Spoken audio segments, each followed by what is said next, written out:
lideramos el camino de la opinión pública y buscamos que la cultura del debate alcance consensos y soluciones a los problemas de nuestro país.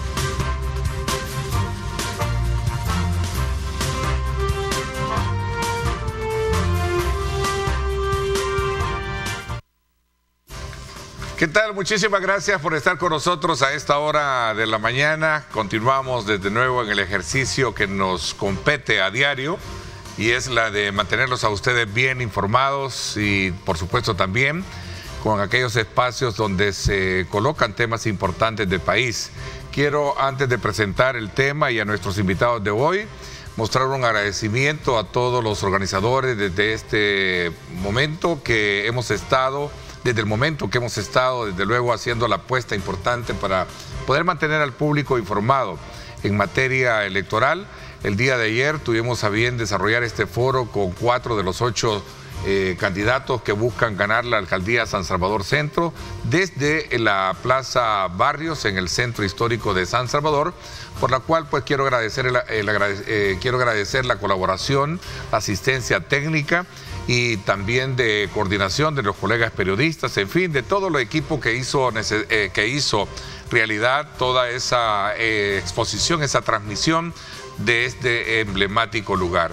Gracias también a los participantes, a quienes dieron ese aval de poder contar con ellos para poder dar sus puntos de vista y poner en perspectiva las razones por las cuales querían o pretenden ganar estas elecciones del próximo domingo, que vamos a, desde luego, los salvadoreños a tener para elegir 44 municipios y, por supuesto, 20 diputados al Parlamento Centroamericano. Así es que a todos y cada uno de ustedes que están detrás de cámara, muchas felicidades. También al cuerpo direccional, a nivel de gerencia, a nivel de dirección general, presidencia, muchísimas gracias también por ese voto de confianza, a ese esfuerzo periodístico que nos llevó a tener este foro desde el centro de la capital. Pasado este momento, y sin duda alguna, sabemos que a las 0 horas el día de ayer entró ya el silencio electoral, de acuerdo al Código Electoral, por lo cual la campaña electoral culmina. Ahora vamos a estar a la espera de lo que suceda el próximo domingo. Y para ello también temas importantes que están dentro de la agenda de país que son necesarios en el abordaje, como por ejemplo este día vamos a hablar de cómo la inteligencia artificial es un motor de cambio, especialmente en el tema de la educación superior.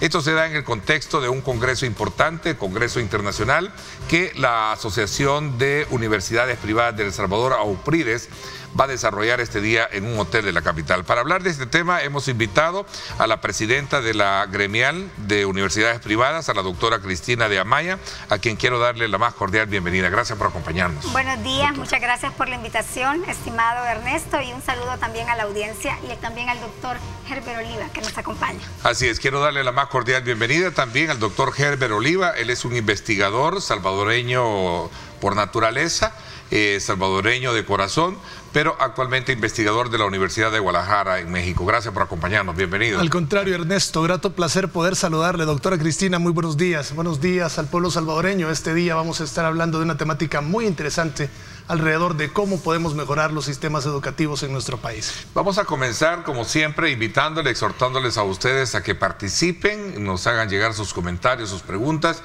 y que esto logre enriquecer el contenido de lo que vamos a versar con nuestros invitados. Ahí está en la pantalla inferior, está lo que es nuestro número de WhatsApp, para que ustedes puedan enviarnos sus comentarios, así como también nuestras plataformas digitales. Voy a comenzar quizás antes de poder entrar de lleno y ver los temas o temáticas que se van a abordar y cómo lograr de alguna manera inyectar ese elemento de cambio dentro de la educación superior, como es el uso de esta tecnología conocida como inteligencia artificial, definiéndola muy bien en qué consiste para poder de alguna manera comprender mejor el tema. Bueno, en primer lugar quería compartir lo que somos como Asociación de Universidades Privadas de El Salvador. Estamos conformadas por 13 instituciones de educación superior y uno de nuestros fines es poder promover proyectos en el marco de las funciones de docencia, investigación y proyección social.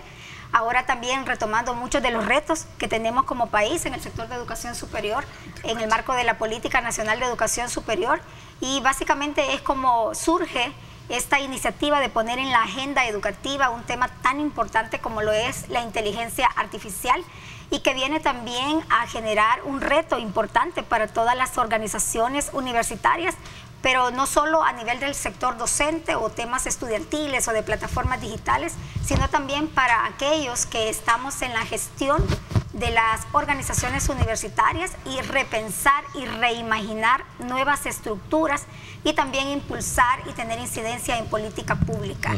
Para nosotros es muy importante hablar del tema de inteligencia artificial porque también hay mucho temor desde distintos sectores, muchos paradigmas que entran desde el tema de integridad académica, desde el tema también del temor para ver si la inteligencia artificial va a sustituir o puede llegar a sustituir a un docente, o cómo también debemos de guardar el tema de esa integridad académica en la evaluación de los estudiantes. Entonces hay muchos paradigmas que debemos de debatir, y precisamente por eso este congreso cuenta con expertos de México, de España, de Estados Unidos y también expertos a nivel nacional para poder compartir junto con un grupo muy diverso de docentes e investigadores de nuestras universidades y funcionarios, también del sector privado, de la empresa, de la industria, porque las universidades también buscamos esa sinergia de trabajo entre el sector público, privado, la empresa y la industria para ser pertinentes en nuestra oferta académica. Ok,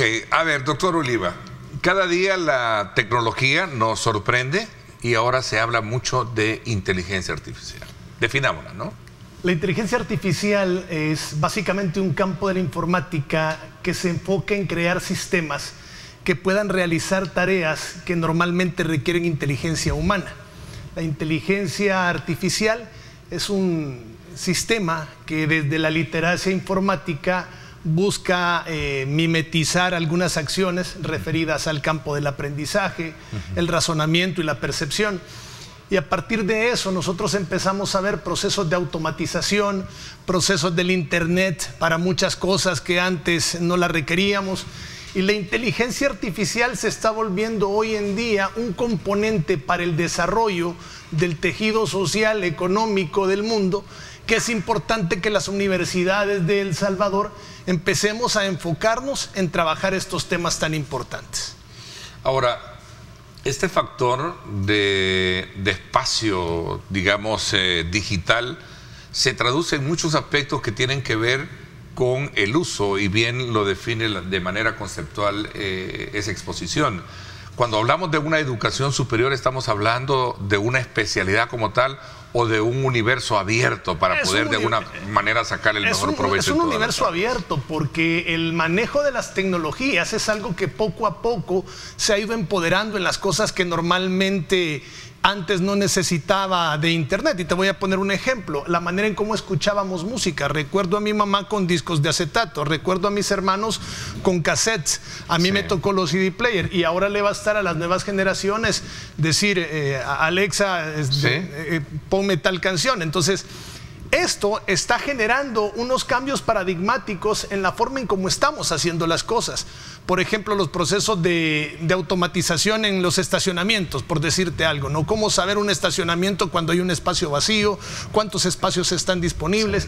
Y si te pones a pensar en cada una de las pequeñas cosas que la inteligencia artificial se ha ido empoderando, yo te puedo garantizar de que muchas personas que no tienen el conocimiento básico de informática no podrían acceder a un cajero a retirar el dinero por lo complejo que podría ser, ¿no? Entonces la inteligencia artificial, creo que cuando estemos abordando con mayor profundidad esto, vamos a caer en la cuenta que es un campo de la tecnología en el que vale la pena adentrarnos, en el que las universidades tenemos que apostarle, y creo que es un elemento para el cambio de las dinámicas sociales de este querido país. Un cambio, es un agente de cambio en esa dinámica social, económica. Pero como ahora nos tiene acá el tema de la educación, ¿cómo entra en el tema de la educación específicamente? Bueno, en el tema de la educación, básicamente nosotros vemos la tecnología que ha estado presente desde hace ya varias décadas, pero obviamente el acelerado avance de la ciencia y las tecnologías emergentes ahora también hace que las universidades retomemos un reto importante para facilitar el proceso de enseñanza y aprendizaje. Esto requiere para las instituciones de educación superior también el desafío de poder tener robustos programas de formación y capacitación o actualización en el sector docente, pero también de repensar las estructuras universitarias, la reingeniería de los procesos, la automatización, es decir, pensar qué es lo que espera el estudiante, pero sobre todo también garantizar que la pertinencia en esa formación, en el alcance de los perfiles de graduados, tiene que conectar con lo que ahora necesita la empresa y la industria, porque esa tecnología está incidiendo no solo en el sector educativo, estamos hablando de que también se requiere una política de Estado que pueda conectar todo el sistema educativo. Cuando tú mencionabas,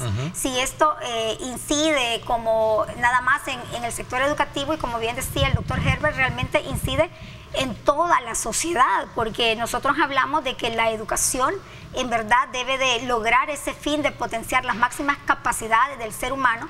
Y cuando hablamos de innovación, del pensamiento crítico, de la investigación, de poder también ampliar el tema de escritura, etcétera, esto debe de comenzar desde la educación inicial, y de hecho comienza antes, comienza desde los patrones de crianza. Comienza ahora con muchas iniciativas, como por ejemplo la ley Crecer Juntos, Nacer con Cariño, la Política Nacional de Educación Superior, y también algo retador que ahora tenemos como país, y estamos también a la espera como universidades, el hecho de tener una nueva ley de educación superior que ya tenía décadas de no actualizarse, donde también se potencian estos temas, como es lo que una universidad del siglo XXI debe de hacer. Y creo que ese compromiso de las universidades, de AUPRIDES, está, y lo demuestra al entrar a procesos de acreditación nacional e internacional para poder formar profesionales que respondan a las necesidades y a las realidades salvadoreñas, pero también a las necesidades globales. ¿Estás, Ernesto, frente a una nueva dinámica social en donde los estudiantes universitarios están demandando nuevas formas de enseñanza en relación a las formas en que ellos aprenden? Y es que la inteligencia artificial, si tú te percatas, está en el teléfono, en el salvadoreño que necesita conocer las condiciones del tráfico y pone una aplicación y le dice a dónde llegar, a qué horas llegar. Por ejemplo, lo puedes ver no sé si te ha pasado que cuando estás haciendo uso de tu red social, sientes que la publicidad que llega a tu red social precisamente responde a tus intereses, y tú dices, nos están vigilando. Bueno, precisamente son los algoritmos. Los algoritmos que le están dando seguimiento a tus gustos, a tus clics, y a partir de eso la inteligencia artificial está prácticamente en todo, hasta en el filtro que te permite verte más clarito en una fotografía, en estas aplicaciones de GPS para poder saber a dónde vas, cuánto tiempo te vas a tardar, y pareciera magia, ¿no? Que te dice exactamente, y eso es lo que te tardas. Entonces, entender cómo la inteligencia artificial está detrás de gran parte de la tecnología que usamos a diario, eso es importante. La inteligencia artificial está ahora, en estos momentos, encontrándola en muchas cosas que hacemos, y creo que tendríamos a bien que empezar a valorar un poco más la funcionabilidad de tan importante herramienta tecnológica. Entendería yo que entonces la automatización que permite a través del uso de esta herramienta va a llevar a cualquier persona a centrarse en iniciativas mucho más estratégicas, y particularmente en este caso el estudiante. Sí, claro, es que un estudiante, por ejemplo, imagínate tú en una cosa tan sencilla como es el arte culinario, un estudiante que no sabe cocinar. Antes tú decías, bueno, recuerdo que había hasta una salvadoreña muy famosa que tenía su recetario, Vilma creo que se llamaba, no recuerdo con exactitud. Y lo que tú ves ahora es un joven que le bastará encender su monitor y ver un tutorial para poder conocer alguna receta o alguna forma de cocinar. Pues bueno, es que precisamente las tecnologías están haciendo mella. Yo no sé si aquí en El Salvador, porque no lo tengo con mucha claridad, por ejemplo, el tema de los supermercados. No sé si se han fijado que ahora algunas máquinas son las máquinas de self yourself, es decir, cóbrate tú mismo. Y también la misma tecnología empieza a darle un desplazamiento al capital humano en algunos sectores laborales. No sé si saben, pero por ejemplo, una buena parte del sector camionero en Estados Unidos se está viendo también afectado porque ya está la automatización de unos coches muy famosos con conducción automatizada, ¿no? Entonces, ¿cómo la inteligencia artificial está llegando en todo, y no dudaría que la manera en cómo va a revolucionar las maneras y las formas en cómo nuestros estudiantes están aprendiendo va a generar un impacto muy interesante, Ernesto. Digamos que para los que en su momento todavía estamos resistiéndonos un poco a lo que es la tecnología, ¿cómo debemos de entender y cómo debemos adentrarnos a este proceso? Yo creo que los estudiantes, aunque ahora los estudiantes ya van adelantados en esa materia, ¿verdad? ¿Quién no tiene, como tú bien lo decías, un teléfono celular? Y a través de ese teléfono celular uno aprende a, digamos, como a adentrarse a ese mundo digital que es inmerso, ¿verdad? El tema de la inteligencia artificial viene siendo como una puerta a un mundo mucho más abierto, globalizado, de lo que ya habíamos aprendido en el pasado. Yo creo que también esto es una reflexión muy al interior de las organizaciones universitarias, de los sectores que pueden incidir en temas de política pública, por lo siguiente, porque nosotros, bueno, conversábamos de cómo es tan tangible ver cambios, de hecho, en los medios de comunicación. Ahora nosotros retrocedemos 20 años y no teníamos un aparato como el que tenemos ahora. O nosotros también podemos ver medios de transporte y cómo esto ha avanzado, es decir, la tecnología es tan tangible ahí, pero vemos un aula y el aula de hace 50 años probablemente tiene pocos cambios en relación a lo que es un aula universitaria ahora. Obviamente hay esfuerzos y por eso es que para UPRIDES es importante poner en la agenda y seguir impulsando esfuerzos que el país ya está retomando. Y quiero citar esto porque el país era de los 2 países latinoamericanos que no disponían de una política de educación superior, la cual está disponible a partir del año 2021 y tiene 5 ejes estratégicos importantes.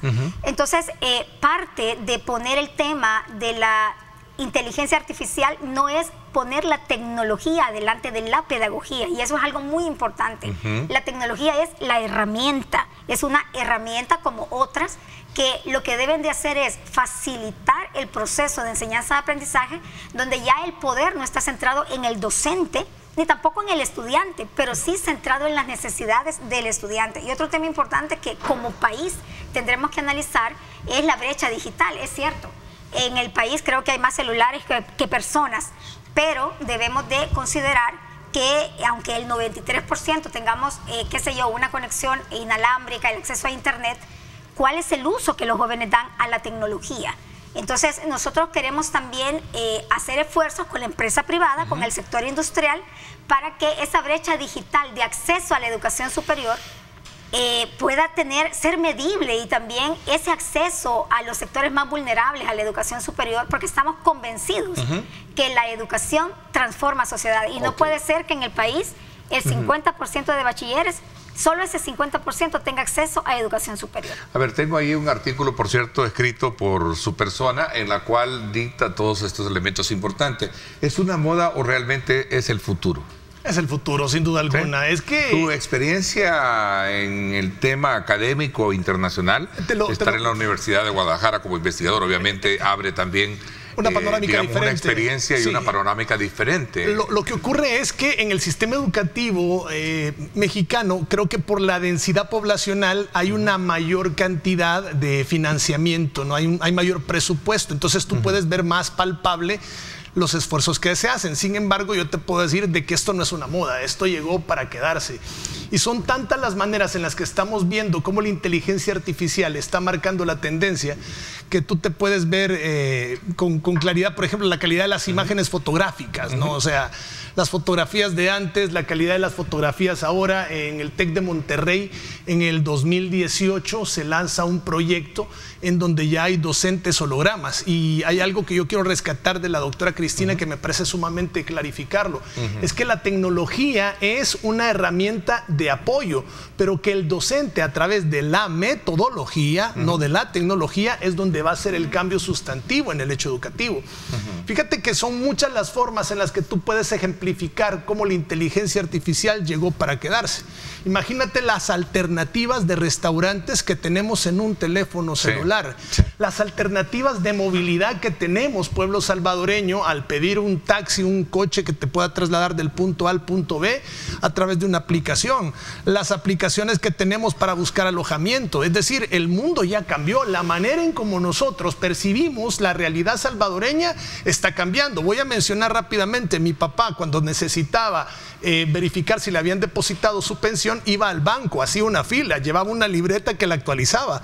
Ahora, Ernesto, le bastará a cualquier ciudadano con una aplicación del banco de su preferencia para saber si hay o no hay dinero en su cuenta bancaria. Entonces, estas nuevas readecuaciones sociales te obligan a compenetrarte un poco más en el ámbito de la tecnología, y ahí es donde el sistema educativo salvadoreño tiene que hacer su labor para cambiar estas mentalidades. Voy a traducir un poco mi pregunta de manera muy coloquial, porque de alguna manera esa es la sintomatología a la que uno llega en una expresión al decir que la inteligencia artificial le facilita todo. Es caer en una comodidad para poder desarrollar cualquier investigación, especialmente cuando se adapta a niveles de investigación. Le voy a poner un ejemplo. Con la inteligencia artificial hoy en día, usted puede crear un discurso. Usted le mete los 4 o 5 elementos, los prompts, ¿verdad? Sí. Y a usted se lo crea. He escuchado decir también de una tesis educativa. Sí. ¿Qué es esto? Comodidad.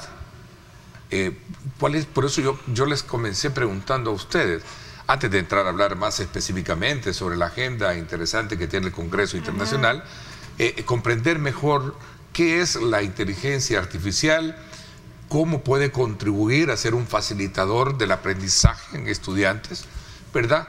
¿Cuáles son las ventajas y desventajas que esto tiene? ¿Es volvernos más cómodo al estudiante o es volverlo de verdad en un autodidacta que verdaderamente va a responder a esto? Una pregunta para ambos. ¿Qué es lo que pasó con el Distrito Escolar de Nueva York? Lo decíamos en una entrevista radial, ¿se recuerda, mi estimada doctora? Pues resulta ser que el Distrito Escolar de Estados Unidos más grande, con más cantidad de escuelas, es el de Nueva York. ¿Y qué creen que ocurrió en septiembre, octubre del año pasado? Pues las autoridades de ese distrito escolar decidieron suspender el uso de ChatGPT precisamente por la gran cantidad de plagios encontrados en tareas. Pero ojo con esto, Ernesto, es que el plagio no es algo específico de la inteligencia artificial. Si es que la gente cuando quiere hacer trampa la hace con inteligencia artificial o sin inteligencia artificial. Esto tiene que ver... La inteligencia artificial de antes era de los papelitos que nos pasaban. O sea, es que todo tiene que ver. Por ejemplo, antes eran los cromos. Ahora ya tú te refieres a buscar imágenes por un metabuscador. Es decir, creo que tiene que ver más con una concepción de cómo utilizo yo los recursos tecnológicos para hacer el bien, para buscar potenciar el hecho educativo. Pero así como la inteligencia artificial está generando grandes avances en la medicina, también ha habido delincuentes que se han aprovechado de eso para hackear sistemas informáticos y robar bancos o robar datos a gobiernos. Esto tiene que ver también con una concepción de principios. ¿No es esto, doctora, una personalización del aprendizaje? Definitivamente lo es, pero yo quería regresar a la pregunta, Ernesto, para complementar también lo que bien decía el doctor Herbert, y sí es cierto, tocamos este tema, por eso es que hemos citado la integridad académica en la base, porque el ejemplo que tú ponías sobre, bueno, un plagio en una tesis, ¿verdad? Pero creo que hay una diferencia importantísima que hacer. La inteligencia artificial obviamente se va a ir perfeccionando. Ahora, por ejemplo, el GPT aprende solito, ¿no? Es un sistema de lenguaje automatizado que va como mejorando permanentemente, pero sigue siendo hoy por hoy una gran base de datos que genera información.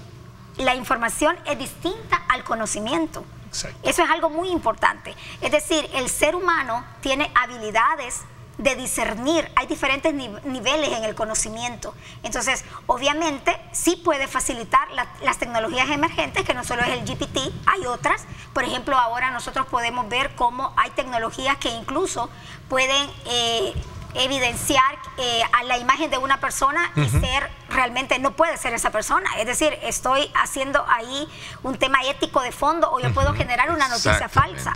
Hay muchos riesgos. Una noticia falsa. Por eso hay un tema, un enfoque en el que hoy vamos a estar discutiendo con un experto, el enfoque ético en el uso de las tecnologías de la información. Pero lo que no podemos hacer en este tema de la inteligencia artificial es básicamente, como universidades, quedarnos atrás, porque la inteligencia artificial no es un tema del futuro, es ahora.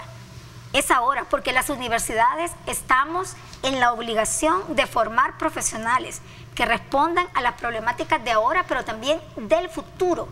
Y las necesidades o los empleos, la inteligencia artificial, Ernesto, también, y lo hablábamos con Herbert, va a incidir en empleos que van a desaparecer y son realidades que nosotros vamos a afrontar o estamos afrontando, pero también en la creación de nuevos empleos. Entonces, la educación debe de trabajar de la mano, hoy más que nunca, porque han habido esfuerzos importantes de país, pero yo creo que ahora hay una correlación y hay un contexto importante donde debe de haber también una conciencia y una alta responsabilidad en el sector empresarial e industrial de abrir espacios para las prácticas estudiantiles y que muchas carreras universitarias dejen de ser teóricas y que de verdad el estudiante pueda desarrollar las habilidades que requiera, porque viene a abonar al desarrollo humano, pero también al crecimiento económico y productivo del país. ¿Qué busca este Congreso Internacional que las universidades privadas a través de UPRIDES estarán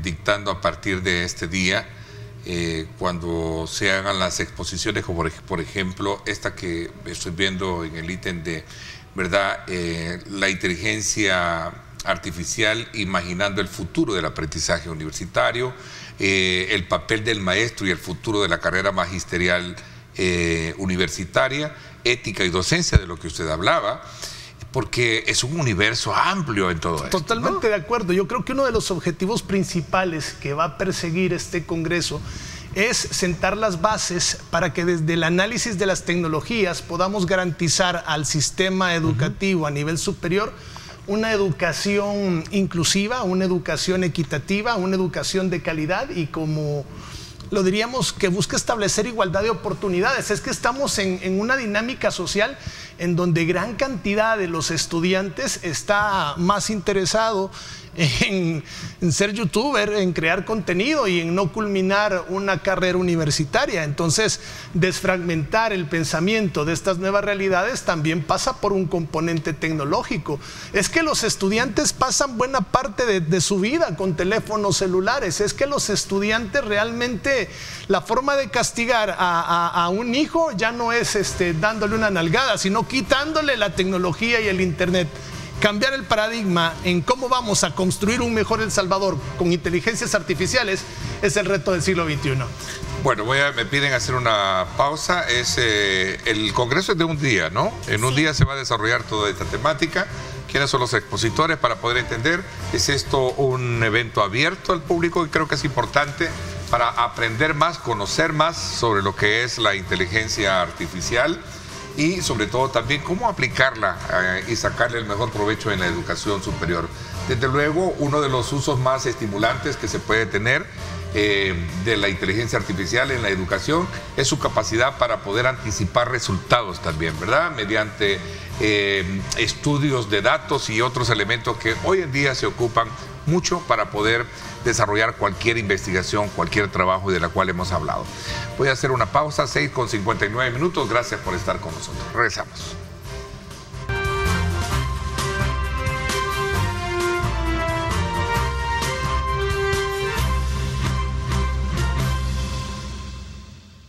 Bueno, gracias nuevamente por estar con nosotros a esta hora de la mañana y en este silencio electoral que hemos tenido a lo largo de estos días y meses. Estamos ahora, esta mañana, conversando precisamente con la doctora Cristina de Amaya, rectora de la Universidad Evangélica de El Salvador, por cierto, y presidenta de la Asociación de Universidades Privadas de El Salvador, UPRIDES.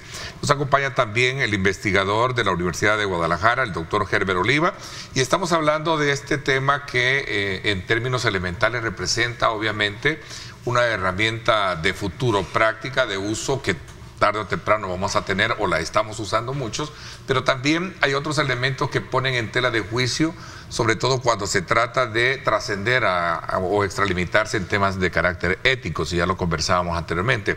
Pero particularmente en el tema de la educación debe de ser, digamos, un espacio que abra una mente para el mejor provecho de los estudiantes y sobre todo para el aprendizaje del mismo y no la comodidad de los mismos, porque si no, de alguna manera estaríamos cayendo en eso. Cuénteme un poquito más sobre el Congreso y todas las proyecciones que tiene con los temas. Perfecto. Y sobre todo también cómo versa también el componente de los expositores en el mismo.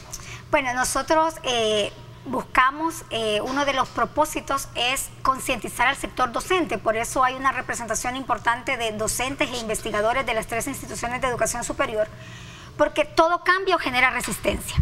Y es importante también retomar la responsabilidad universitaria de generar las condiciones para facilitar al sector docente estos procesos de aprendizaje, y obviamente aquí la participación de expertos internacionales juega un rol clave. Otra cosa que también quería retomar es que ahora mucho se habla, bueno, nos enfrentamos a una generación difícil de estudiantes. Nosotros valoramos que cada generación tiene sus fortalezas y tiene sus luchas. Ahora estamos en la era digital y creo que nosotros debemos de dar valor a la juventud y debemos de facilitar su proceso, ahora con cambios en los modelos educativos por competencias, donde ponen al centro las necesidades de los estudiantes. Entonces creo que quitar esas ideas arcaicas donde la palabra del docente era la última palabra, creo que estos nuevos modelos que también la inteligencia artificial propicia, le dan un valor al estudiante. Entonces, bueno, entre los ponentes tenemos acá al doctor, que ya hemos hecho la presentación, pero también contamos con la participación del doctor Rigoberto Chinchilla, de la Universidad de Ohio, Estados Unidos, también de España, de la Universidad de Alcalá, nos visita el doctor Juan José Escribano, él estará desde conectado virtualmente y hablará sobre un tema de la ética y la docencia universitaria. También tenemos panelistas nacionales, está también el doctor Giovanni Acosta, él es el coordinador de la Unidad de Desarrollo Tecnológico de la Universidad Católica del Salvador, y el doctor Víctor Cuchillá, quien también está retomando el tema de la transformación de la educación con el uso de inteligencia artificial, y el panel estará desarrollado por, acá tenemos, para nosotros el panel es algo muy importante porque vamos a tener distintos puntos de vista. Tenemos un representante de la Cámara Salvadoreña de Tecnologías de la Información y la Comunicación, que es el maestro Mario Padilla, también estará el maestro Waldo Jiménez de la ANED, y también estará con nosotros, bueno, el doctor Herbert, que nos acompañará y retomará también varios de los temas, la vicerrectora de Innovación y Tecnología Educativa de la Universidad Evangélica del Salvador, la ingeniero Marielos Mercado, y el maestro Rodrigo Pineda, de la Universidad Gerardo Barrios, quien también va a estar abordando el énfasis y el enfoque de los retos docentes y estudiantiles y de todas las estructuras digitales de las universidades. Ok, veamos un poquito este otro enfoque, y estoy recibiendo los mensajes de nuestro público y preguntan: Ernesto, me parece correcto una apuesta estratégica de poder hacer uso de la inteligencia artificial en el tema de la educación superior. Esto pasa por enseñarle a los estudiantes lo que significa este universo digital, pero ¿qué pasa también con la formación, es decir, con aquellos que forman a los estudiantes? Sí, es que definitivamente ese es el gran reto, y digo esto porque hay una premisa importante. La calidad de toda institución de educación superior tiene un techo, y el techo es la calidad docente. Entonces nosotros debemos de comenzar por ese actor importante, como es empoderar y también formar a los docentes. Esto requiere también mucha humildad del docente, porque en las universidades tenemos distintas generaciones de docentes. Hay docentes que van a entrar mucho más rápido al tema tecnológico, pero creo que el compromiso de los docentes de las 13 universidades está ahí.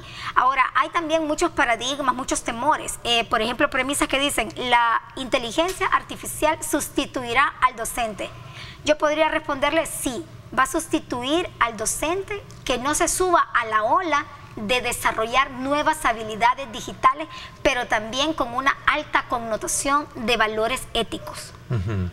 Ernesto, de la misma manera en que la ciudadanía salvadoreña se preocupa por tener acceso a un buen sistema de salud y a un buen médico, es importante que nuestra sociedad también se preocupe por tener buenos docentes.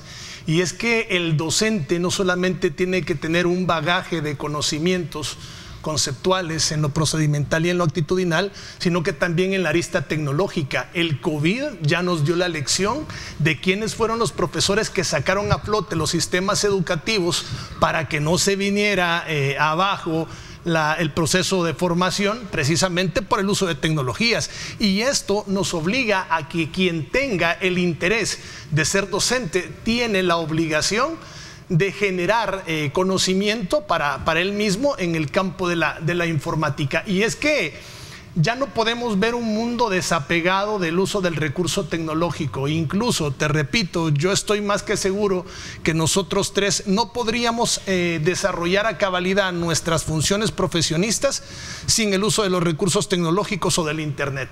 Entonces, esto no es una moda, esto hay que verlo con una visión y una apuesta a futuro.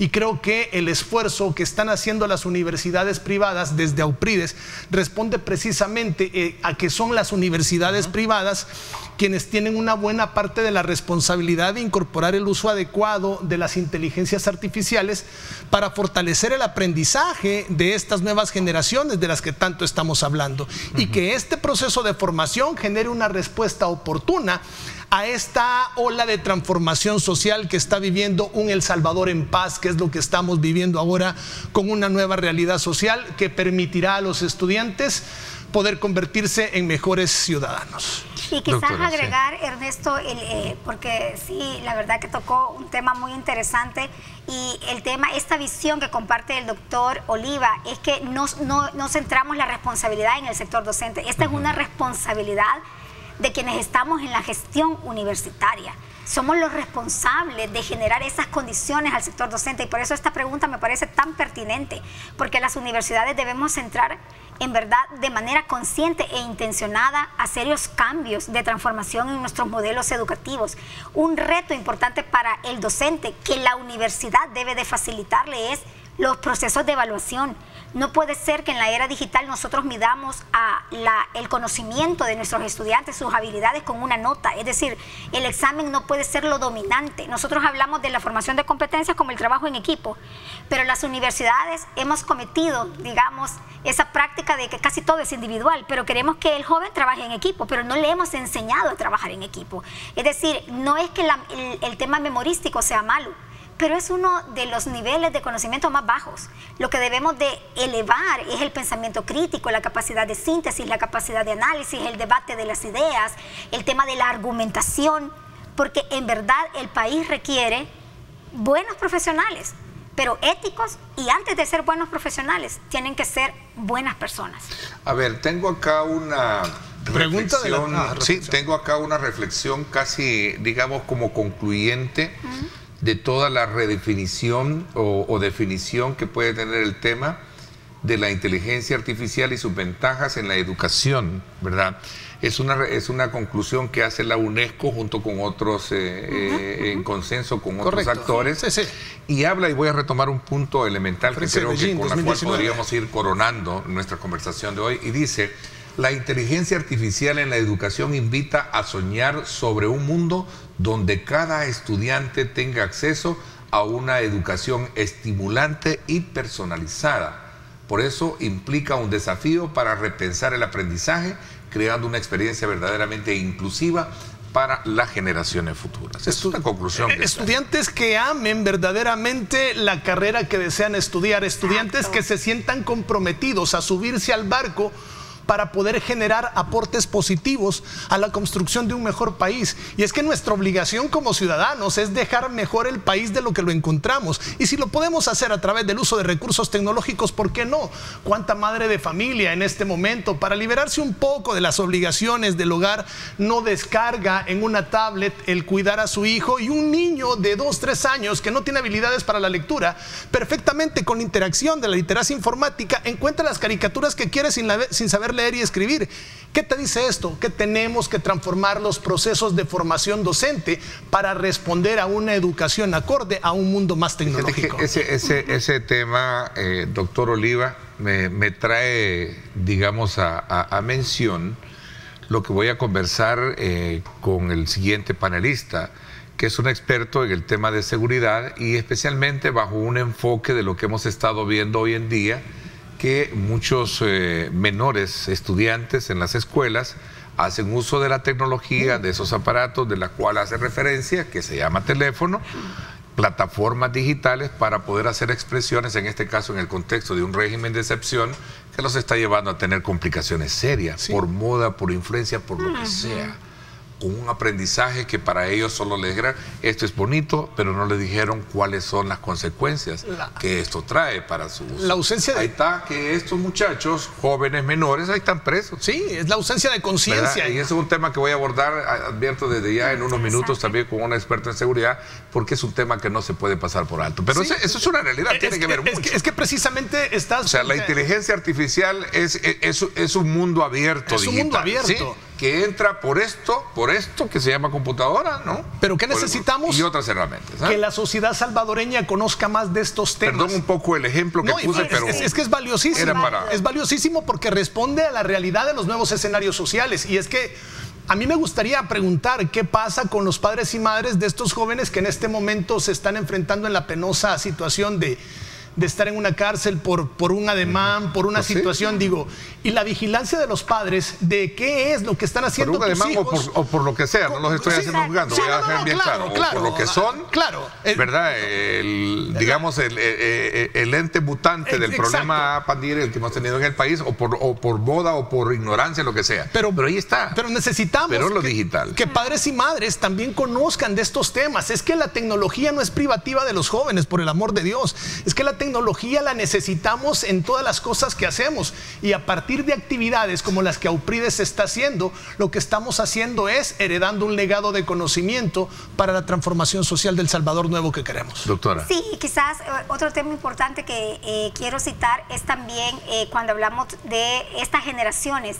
También el doctor hablaba de un tema muy importante, y es cómo el joven se siente autorrealizado, y creo que también la carrera universitaria debe de permitirle al joven eso. Es decir, no todos van a estudiar una carrera de 6 años, de 8 años, y la verdad que como Auprides estamos muy contentos porque Auprides participó de manera activa en esta conformación de una nueva ley de educación superior que está en proceso de aprobación, y también participó de manera activa, al igual que otras instituciones de educación superior, en la creación y el levantamiento de la Política Nacional de Educación Superior, que va a orientar a las universidades a tener carreras en periodos más cortos, como lo tienen ya otros países desde hace décadas, con salidas también laterales que puedan ubicar al joven en un mundo laboral de manera más rápida. Pero también es el reto para las universidades de abrir el abanico de esa diversidad de oferta académica, y que ahora también la inteligencia artificial nos va a permitir dar una mayor cobertura, porque definitivamente ese es el fin de la educación superior, y la educación es un derecho, no debe de ser para la clase privilegiada. Y creo que también es importante reconocer como sociedad todos los esfuerzos que las instituciones de educación superior estamos realizando desde ya hace muchos años. Trabajamos de la mano en muchas de las líneas de trabajo que está impulsándose a través de la política con la Dirección Nacional de Educación Superior, y algo muy importante es que la educación privada del país da respuesta a cerca del 70% de la población universitaria, y estamos trabajando en otras proyecciones de tener también un robusto plan de becas para dar cobertura o acceso a la educación superior a través ahora del tema de carreras digitales, ¿sí?, o carreras virtuales, a esas poblaciones que probablemente por un tema laboral no tengan ese acceso. Así es de que el compromiso de Auprides está básicamente en responder, a dar esa respuesta que la sociedad quiere a través de la educación, y a construir una mejor sociedad. Bueno, aparte de ser un método de enseñanza en el desempeño de sus funciones de formación para la disciplina que sea, creo que también debe de enfrentar ya el mundo bajo esa misma realidad. Usted tocaba un tema que a grosso modo podría representar el temor para todos, ¿verdad? Es decir, estaría sustituyendo incluso empleos. Sí, ¿verdad? Es correcto. Para nadie es un secreto encontrarnos, y lo voy a ponerme, perdón que me ponga por delante, como ejemplo. Ahora tenemos fácilmente la creación de un mundo artificial para un presentador de noticias, por ejemplo. Sí, claro, y no solamente pasa por el tema de noticias. Aquí ocurre algo que va a ser totalmente irracional. Las carreras que tienen mayor proyección en temas de formación profesional son las que corren más riesgo a desaparecer en relación de las carreras que no. Por ejemplo, una carrera relacionada al cuidado de la salud de las personas, eso no puede ser sustituido por la inteligencia artificial. Yo te comparto un ejemplo que lo voy a mencionar por segunda ocasión. Un hotel en Japón sustituye a 240 y tantos empleados, pone robots, pero ¿cuál es el problema? Es que la gente no podía interactuar con robots porque los robots no responden preguntas, porque los robots cuando estaban haciendo el aseo en sus procesos automáticos de recorrido se tropezaban con las paredes. Entonces, yo creo que el ser humano siempre es un baluarte indispensable que nunca va a ser sustituido. Pero hay que decirlo, yo no sé si ustedes sintieron diferencia, pero a mí personalmente, cuando fue tiempos de COVID, la educación presencial para mí tiene muchísima mejor condición humana en los procesos de interacción que la condición de la virtualidad, y esto es bastante interesante. Estudiantes con las cámaras apagadas y uno hablando, uno sentía horrible, pues. Entonces, no sé, yo creo que sí va a haber como un desplazamiento con grandes empresas en el tema de los carriers de correspondencia. Están utilizando drones, ya las carreras como por ejemplo profesiones como ser cartero desaparecen, y allí entra el análisis de hasta dónde nos va a desplazar el recurso tecnológico al componente humano. ¿Qué enseñanza nos puede dejar este congreso que perfila bajo ese ataque de ser internacional sobre la inteligencia artificial en la educación superior que ustedes van a cerrar? Ya para concluir. Sí, bueno, nosotros como AUPRIDES queremos transmitir el compromiso de las 13 instituciones de educación superior para que la educación pueda ser cada vez más pertinente y de calidad, y también podamos atender las necesidades del sector productivo, empresarial, para que el país siga esa ruta de elevar el crecimiento económico y el desarrollo humano, y también atender las necesidades de los jóvenes del país. Y creemos que crear esa conciencia en el sector docente es clave. Bueno, interesante, el tiempo se me fue. Hay un tema que reconozco siempre, lo he dicho, en mi carrera de trabajo, ¿verdad? Que el tema de la educación me apasiona muchísimo. Sin duda alguna. Lo económico, lo político y por supuesto lo educativo. Muchas gracias. Quisiera terminar, pero el tiempo se nos fue. Yo le agradezco mucho, presidente de AUPRIDES, por habernos acompañado. A usted, muy amable, Ernesto. Gracias, doctora. Herbert, también mi estimado gracias. Ernesto, muchísimas gracias. Gracias por la invitación, y pues la invitación es a que el pueblo salvadoreño extienda sus brazos para abrazar este nuevo componente de inteligencias artificiales. Recuerden, la tecnología ayuda a cambiar la sociedad que tanto queremos. Y un saludo muy especial a nuestro buen amigo en común que ayer nos está escribiendo. Un saludo para el doctor Salvador Duque. Un fuerte abrazo. Al doctor Salvador Duque, ¿verdad? Un fuerte abrazo, doctor Salvador. Especialistas en el área de la psicología. Gracias. Nos vamos a la pausa. Ya Luis Ernesto Mendoza está listo para darnos información importante. Luego regreso con un tema que no quiero que ustedes se lo pierdan. ¿Qué está pasando con aquellos menores que están haciendo uso de sus teléfonos para promover, o mejor dicho, para poder postear en las redes, digamos, materiales que los comprometen? ¿Qué son? No lo sé. Vamos a estudiar ese fenómeno que está pasando, la detención de menores como tal. Vamos a la pausa y no me cambie. Regresamos.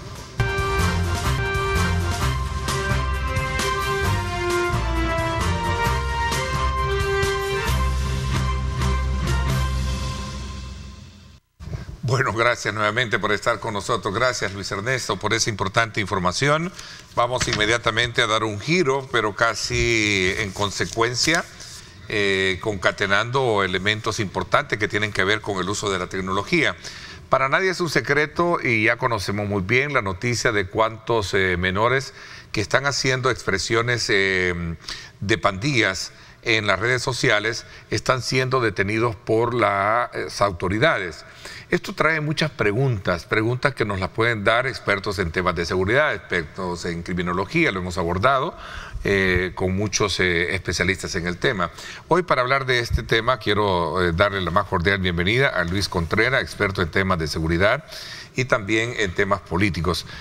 Luis, gracias por acompañarnos. Bienvenido. No, gracias por la invitación, Ernesto. Buenos días a tu audiencia. Y así como tú has hecho una introducción en este momento, es sumamente preocupante, y creo que lo habíamos hablado en tu programa en radio también, de cómo se ha estado viralizando muchísimo y muy frecuentemente, de forma lamentable, detenciones de menores de edad que hacen ademanes, señas alusivas a pandillas.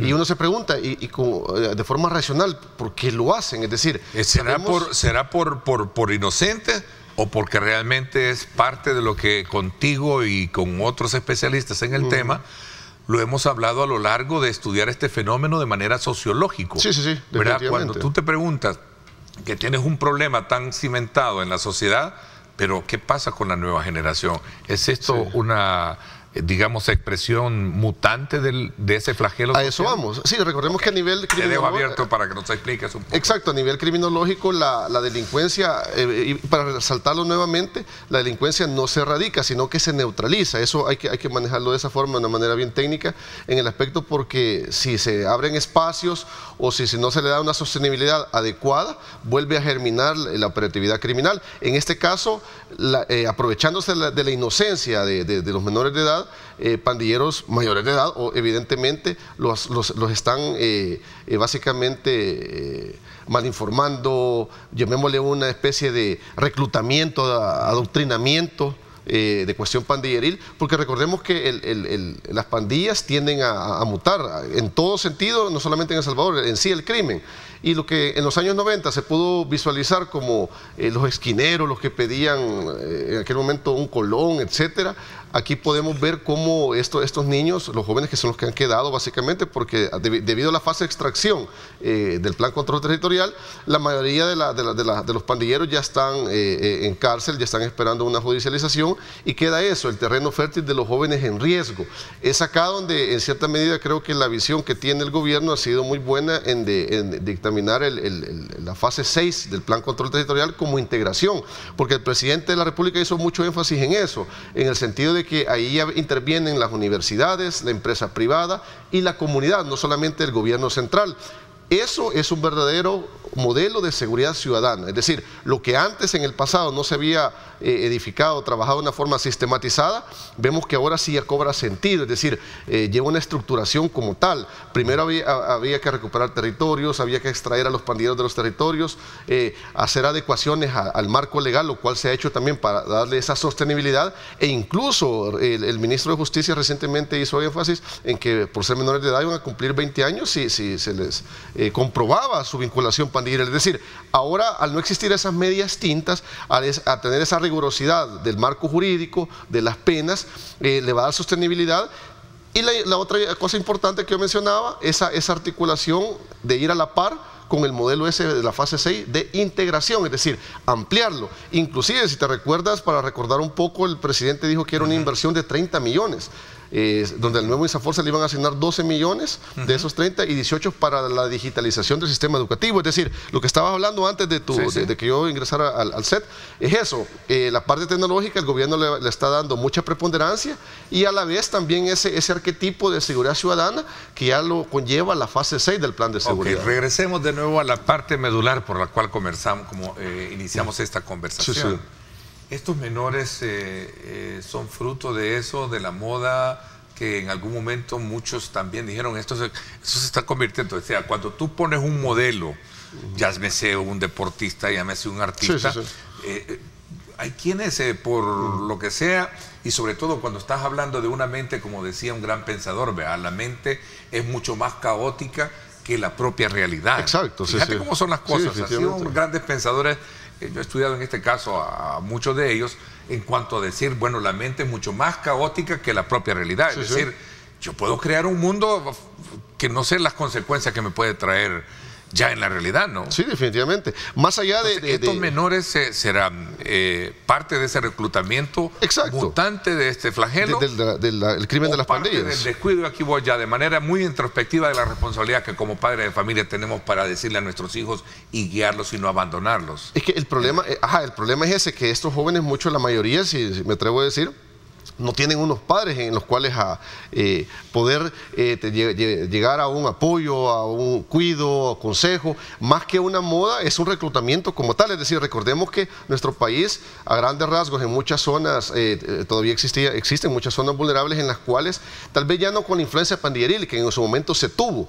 Por eso es de que ellos, al ver el referente de aquel pandillero que extorsionaba, que era algo tan sencillo de ir a increpar a una persona, amenazarla y tener cantidades suntuosas de dinero, después vehículos, casas, es decir, el niño en su inocencia, es decir, qué fácil hacer dinero y qué fácil este señor me cuida, qué fácil comprar armas de fuego, esa cuestión que una edad, como dicen los psicólogos, que tiendes mucho a poder perderte, me explico, es decir, al final, por eso es importante esa fase que te mencionaba de la 6 de la integración, donde aquí el gobierno inclusive, imagino que lo tienen previsto, elaborar mesas técnicas de especialistas en salud mental, en este caso psicólogos, criminólogos, que le den atención a niños, niños vulnerables que no vayan a caer en este tipo de situaciones que lamentablemente muchos de ellos ya fueron detenidos por las autoridades. Ok, si el problema está ahí, Luis, ¿qué sugieres tú como especialista y conocedor en el tema de la seguridad? ¿Deberían las autoridades per se, hablo policía, otros actores que tienen que ver con ese modelo de educación integral, psicólogos, etcétera, ingresar a las escuelas para estudiar esos fenómenos? Porque voy a traer a colación algo que también a viva voz y a expresión de muchos maestros lo han dicho abiertamente antes de, digamos, entrar esto del sistema de captura conocido como régimen de excepción, que para nadie era un secreto saber que muchos estudiantes amenazaban a los profesores por si les dejaban el año, les dejaban materia bajo la utilización y bajo la amenaza de las simbologías de las madres. Sí, no, en definitiva. Como tú lo dices, es importante que las autoridades deben las autoridades volcarse a ver ya las escuelas. Bueno, vamos a ir a las escuelas a escudriñar qué es, ¿verdad? O a advertir, a prevenir, a advertir o a encontrar, no lo sé. ¿No? Y a nivel criminológico, las autoridades, la policía, evidentemente tiene buenos sistemas tecnológicos donde diagraman, focalizan las zonas de alto riesgo, en este caso zonas vulnerables, donde pueden crear unidades, por ejemplo, en otros países como es la policía comunitaria, por ejemplo. Va el sistema Koban de policía comunitaria japonés que se enfoca en prevención del suicidio, en prevención de la violencia. Prevención social de la violencia en El Salvador nunca se había realizado en gobiernos anteriores, eso hay que dejarlo claro. Por eso vemos que este fenómeno, este gobierno lo vino a tratar de contrarrestar ya bien consolidado, eso es lo complejo, por eso la fase 6 y paralelamente los cubos de tejido social están haciendo esa labor, obviamente para el ritmo que se lleva de estas generaciones, tal vez no son suficientes, es de meter un poco el acelerador y es ahí donde las autoridades podrían retomar ese modelo policía comunitaria, porque fíjate que en gobiernos anteriores se buscó hacer, sin embargo lo quisieron hacer al revés, en el sentido que si en gobiernos anteriores no había recuperado territorios, las pandillas controlaban todavía la zona donde tú vivías, ¿cómo ibas a llegar con una policía comunitaria si no podías ni ingresar al territorio? Yo creo que ahora con el plan de seguridad actual se ha hecho como debe de ser la plan, es decir, la recuperación de territorios, la extracción de pandilleros, ahora viene la siguiente fase que es la de integración, recuperar ese tejido social que ha sido escindido durante décadas, es decir, en nuestro país, como te repito, al no haber existido una política de prevención social de forma real, tenemos este resquebrajamiento de los jóvenes vulnerables. Y aquí también me atrevería a decir, Ernesto, que las municipalidades van a cobrar una preponderancia muy importante después de las elecciones, al ser solo 44, al ampliarse un poco más, porque la alcaldía es la que tiene mayor proximidad con la comunidad, es donde se trabajan muchos programas de prevención social de la violencia. Bueno, yo lo he hecho a nivel nacional en otros países y es acá donde de una forma articulada con el gobierno central puedes lograr inclusive hasta mayor fondos para ampliar y llegar a más población vulnerable. Me voy a permitir hacer una pausa comercial. A ver, Luis, ¿cuáles son las primeras acciones o medidas para evitar o extraer, prevenir o sentenciar o advertir para que esto que estamos viendo con estas capturas no se siga creando? Porque ahí está el tema. El problema, el monstruo está casi controlado, ¿verdad? Ya los tienes, 70.000 los tienes allá en el SECOT. Exacto. Y esa otra generación, son 4 o 5 generaciones creo que de las que estamos hablando. Vienen, sí. Perfecto. ¿Qué recomiendas tú? Ahorita después de la pausa. Después de la pausa. Excelente. Voy a la pausa, 7:37 minutos. Gracias por estar con nosotros.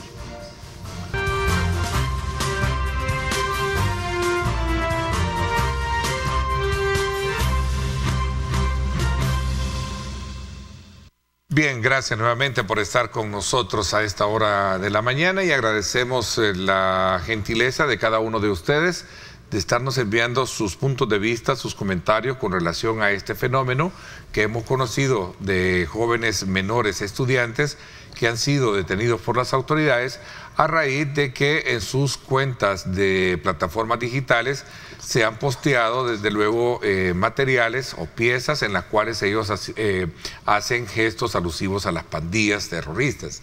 Esto ha traído con la detención de ellos y ahí surgen las grandes preguntas. ¿Qué está pasando? ¿Será estos que lo hacen por inocentes? ¿Serán parte del reclutamiento mutante que tiene el monstruo denominado pandillas terroristas hoy en día? ¿Qué está pasando? ¿Qué se debe de hacer? ¿Es responsabilidad de los padres de familia entrar a hablar con sus hijos o es que verdaderamente se tiene que hacer una intervención directamente a las escuelas por parte de las autoridades? ¿Qué recomiendas tú como especialista en este? Sí, son varios elementos, varias acciones las que se debería tomar en cuenta, de las que tú mencionas. Los que tienen la posibilidad de que los padres de familia se acerquen a sus hijos es lo idóneo. Sin embargo, hablábamos de que muchos de estos jóvenes vulnerables no tienen esa imagen paterna ni materna, muchas veces ya ni los abuelos, me explico. Es acá donde el Estado debe crear diferentes acciones. Por ejemplo, una de ellas sería una fuerte, agresiva campaña comunicacional, haciendo un llamado a los jóvenes a no ingresar a las pandillas, a no acercarse a pandilleros. Sabemos que a nivel comunicacional el gobierno es muy bueno.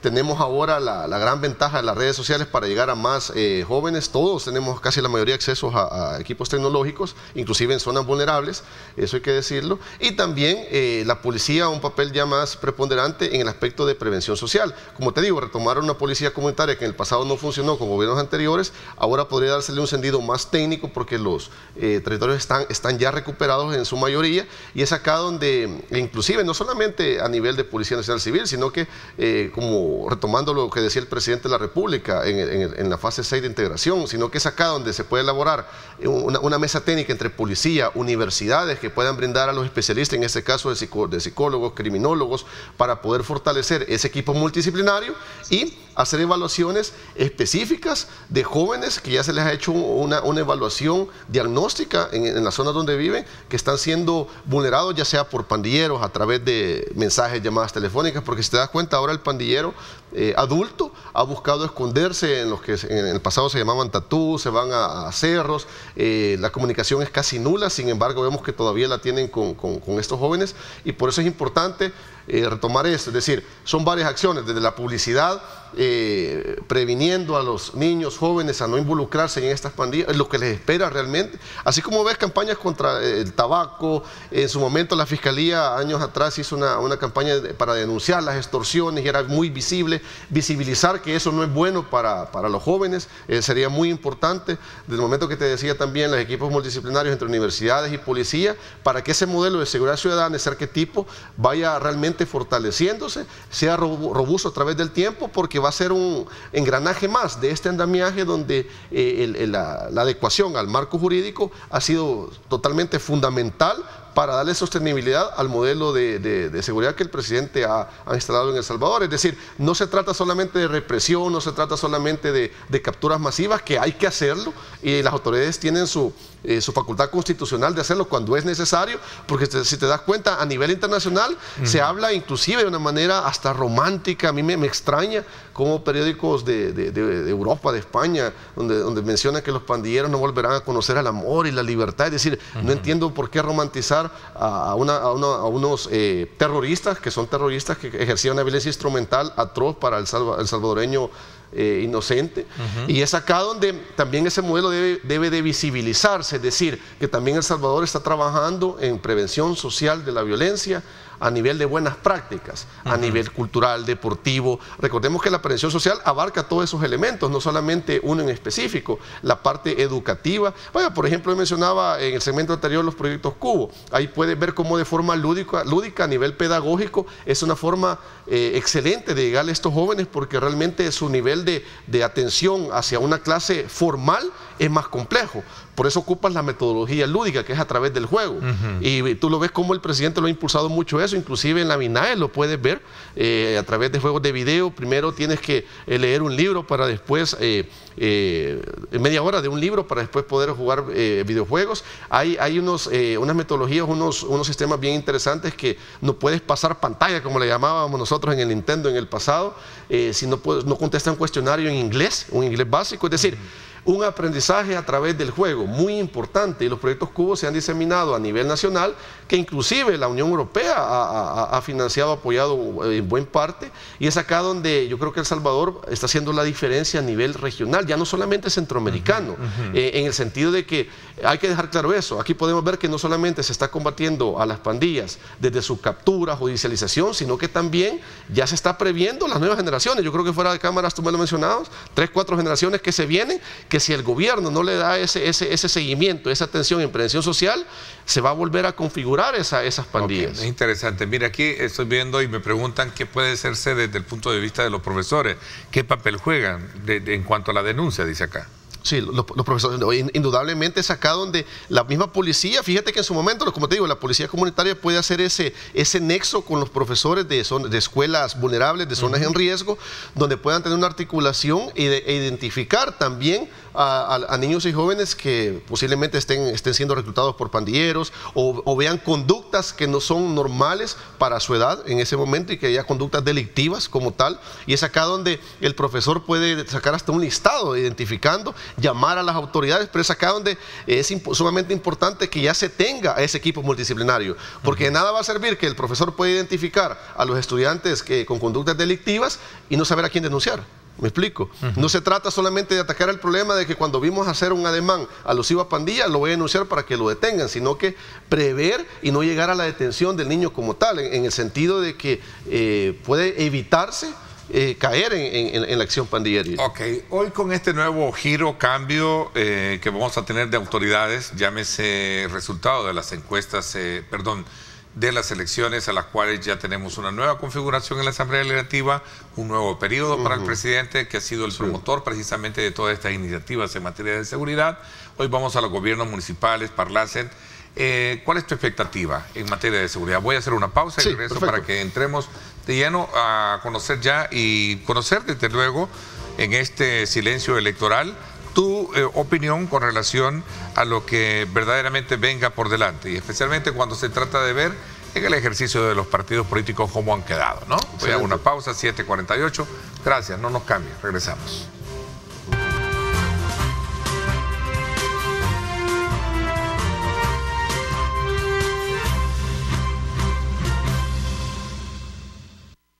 Bien, gracias nuevamente por estar con nosotros. A ver, cuéntame un poquito ya, dejando a manera de reflexión y conclusión del tema anterior, que creo que es de ponerle mucha atención. Sí. Y luego entramos a ver poniendo en perspectiva los resultados electorales y lo que puede venir en materia de seguridad para los próximos años.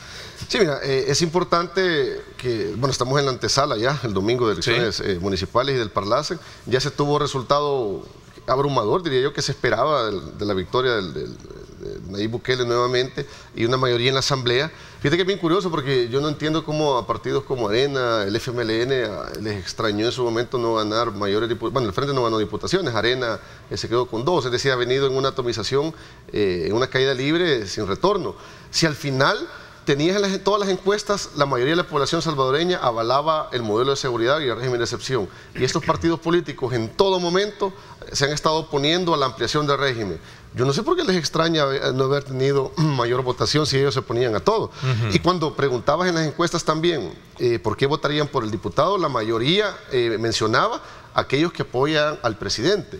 ¿Por qué es esta relación? Porque aquí puedes ver cómo el voto ahora en El Salvador es bastante racional, es decir, ya no impera tanto la cuestión emotiva, etcétera, sino que ya la población articula donde dice, bueno, el presidente está haciendo esto. Y yo creo que el primer ejemplo fue allá por la pandemia, cuando el presidente no tenía una asamblea, no tenía ningún diputado, y cuando él buscaba contener el COVID-19, combatir a las pandillas, y la asamblea le decía, no, no, no. Se tuvo la reconfiguración en su momento, y nuevamente la posición política nunca cambió ese discurso y siguió siempre oponiéndose a todo, a tal grado que inclusive el presidente Arena mencionó que la seguridad no se come. Pues yo creo que la población le respondió en esta votación y por eso se quedaron solamente con 2 diputados diciéndole que sí se come. Es decir, esa dinamización económica que ha llevado a muchas familias en un desarrollo actual, gracias a la seguridad ciudadana, la seguridad pública, pues, y al final eso también se va a trasladar ahora a las elecciones municipales, en el sentido de que esa eficiencia, esa celeridad de los proyectos y procesos entre el gobierno central y alcaldías municipales, que son del mismo partido político, la población lo va a premiar. Si te das cuenta en las encuestas de igual manera, arriba del 55% en la encuesta de la UCA mencionaban que votarían por el partido Nuevas Ideas a nivel de alcaldes. Y por Arena solo el 5%, no llegaba ni a la mitad de lo que tenían Nuevas Ideas. En el sentido de que ahí puedes ver cómo es muy probable que tengamos 44 alcaldías de Nuevas Ideas este domingo, según los resultados. Y al final, mira, no es un partido, como lo han querido distraer muchas veces, un partido único, dice, el partido hegemónico, que es muy diferente. Sí. Es decir, yo creo que... Conceptualmente hablando, hay una marcada diferencia entre lo que significa la hegemonía, ser un partido hegemónico y ser un partido único. Exacto. Al final es el voto popular democrático, es el que le ha dado la mayoría tanto en la asamblea y se lo va a dar, yo no lo dudo, a nivel de alcaldes, porque esa fluidez en los proyectos de recuperación vial, de prevención social, bueno, los proyectos Cubo están trabajando articuladamente con las municipalidades, que eso es un área del gobierno central, es decir, y ya la población dice, si es una posición política que se opone, por ejemplo, un alcalde de Arena, y que este partido se oponía al régimen de excepción, al modelo de seguridad, no nos conviene como alcalde.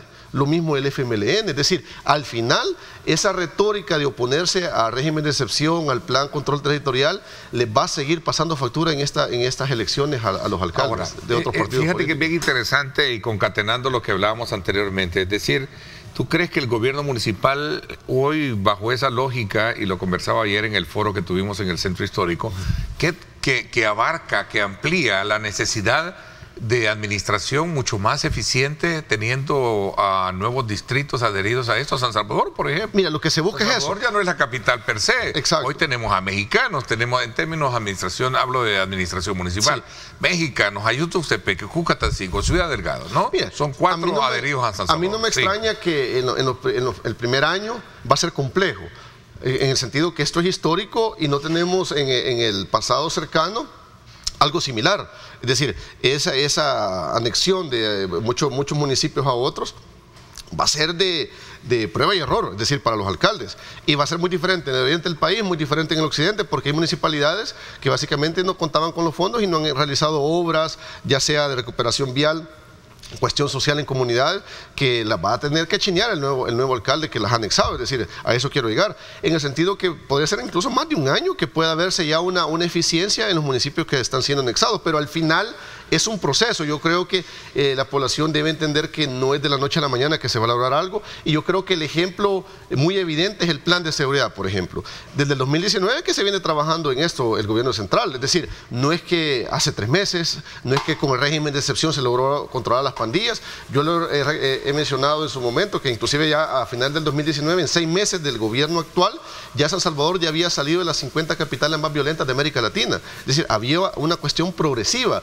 Había recibido el gobierno actual arriba de 60 asesinatos cada 100.000 habitantes. Se comenzó en el 2020 con 23 cada 100.000 habitantes. Es decir, había una progresividad. Lo mismo va a ser con esta anexión a nivel municipal. Es decir, en el momento que se dé, obviamente este año, van a haber algunos alcaldes que van a tener más éxito más rápido que otros, debido a la anexión de municipios que tal vez en su momento, tal vez puede que no tenían mucho fondo, no desarrollaron muchas obras, y la población en cierta medida va a comenzar a exigir, porque al final, si te das cuenta, yo creo que los alcaldes son los funcionarios que tienen la culpa de todo. Si no tienes agua es culpa de la alcaldía, si se te va luz es de la alcaldía, es decir, por todos los culpas. Yo creo que al final esto va a ser una gran responsabilidad para los municipios que van a ser anexados, y al final es eso, si te das cuenta, el presidente de la República lo que ha venido haciendo no solamente a nivel de asamblea, de esas propuestas de reducción de municipios, sino que con la modificación del INSAFOR en su momento,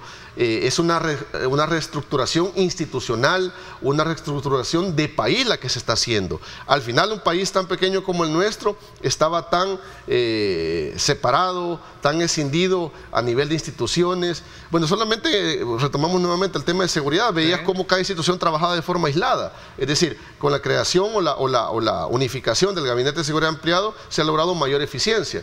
Con la reducción de municipios es lo que se busca también, esa mayor eficiencia. Ahora, ¿tú crees que el principal desafío y reto para los próximos 5 años continúa siendo el tema de seguridad o tiene que ser sustituido por el tema de cómo potencializar todos esos factores que provoquen a que el país entre a una esfera mucho más, económicamente hablando, mucho mejor? Indudablemente creo que... De hecho, lo ha expresado la población misma. Sí, ya no es el tema que más le preocupa a la población. Lo que queda en tema de seguridad es darle sostenibilidad y evitar que los jóvenes ingresen o se reconfiguren las pandillas. Pero ahora viene el tema económico, que yo creo que es el gran reto, y el gobierno lo sabe, ven las acciones que se están haciendo. Por ejemplo, en su momento el potenciar Sur City, la capital del sur, etcétera, eslogan llamativos, una remodelación, porque nada te va a servir un eslogan si no adecuas los espacios públicos, lo cual lo está haciendo también. Ves la Puerta del Diablo, por ejemplo, era un lugar sumamente abandonado en años anteriores, ahora ves una remodelación llamativa, visualmente bonita, clima bonito, a eso quiero llegar. Es decir, para nadie es un secreto cómo hermanos lejanos están viniendo a invertir, extranjeros están viniendo a invertir, el desarrollo que se viene para el oriente del país, que siempre había estado abandonado, hoy con el viaducto Los Chorros, por ejemplo. ¿Cómo es posible que en más de 20 años, después del terremoto fatídico del 2001, ningún gobierno le hubiera invertido a esa obra de gran envergadura, que es una carretera que nos conecta inclusive con Guatemala? Todo eso va a venir a dinamizar más la economía, pero como repito, no es de la noche a la mañana. Yo creo que estos 5 años son los retos para el presidente y yo pienso que él lo tiene muy claro. Ok, mira, el tiempo se me fue. Quiero agradecerte que nos hayas permitido conversar contigo esta mañana de día jueves, obviamente en el marco del silencio electoral que inició el día de ayer, 0 horas, y que nos va a llevar al proceso de elección el próximo domingo para alcaldes, Consejo Municipal, 44 y 20 diputados al Parlamento Centroamericano. Te agradezco muchísimo. No, gracias, Ernesto. Saludos a tu audiencia. Feliz día. Gracias por mi parte. Esto es todo por hoy. Pásenla bien y como siempre recuerden lo más importante, amar a Dios sobre todas las cosas. Lideramos el camino de la opinión pública y buscamos que la cultura del debate alcance consensos y soluciones a los problemas de nuestro país.